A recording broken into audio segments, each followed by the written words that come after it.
Assalomu alaykum, hurmatli, qimmatli aziz qarindoshlar. Kelayotgan ro'za bayrami muborak bo'lsin. Endi mening maska kiyganimning sababini minglar yaxshi bilasizlar. Men demoqchi bo'lganim Alloh subhanahu va taoladan ekan, saqlansang saqlayman deb. Bugun omon yurganimizga shukr qilaylik. Marhamat, keyingi naqshlar. Shukr.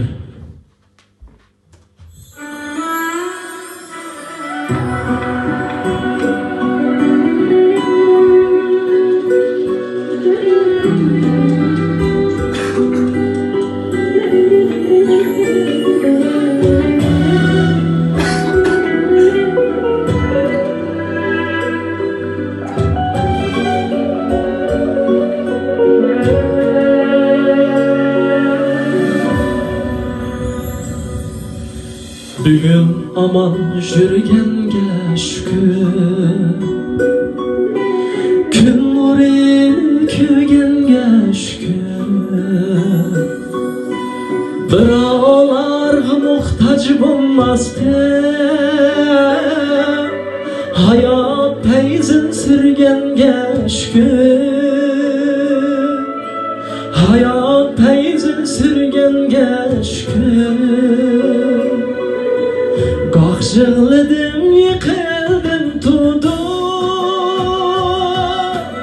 Yani kayta türgenge şükür. Öz tenimni özem kütürüp, ürmeneyip jürgenge şükür.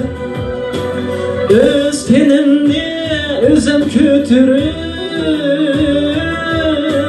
ürmenip jürgenge şükür.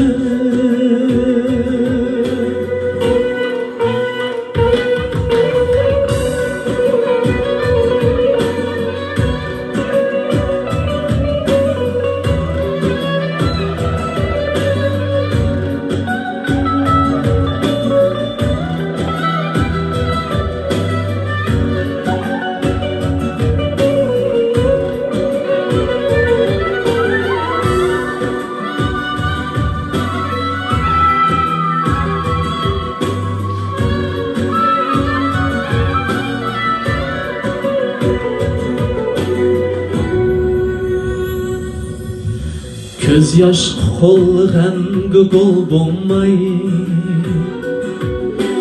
ümit bulup külgenge şükür. Dostlarım oyun koymaz tek,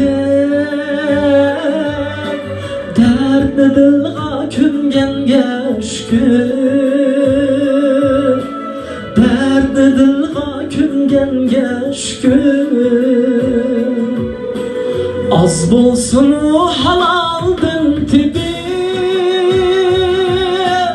öz rızkımni yegenge şükür.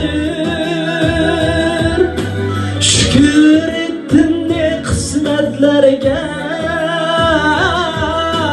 kanatni bilgenge şükür. Şükür ettim ne kısmetlerge, bilgenge şükür.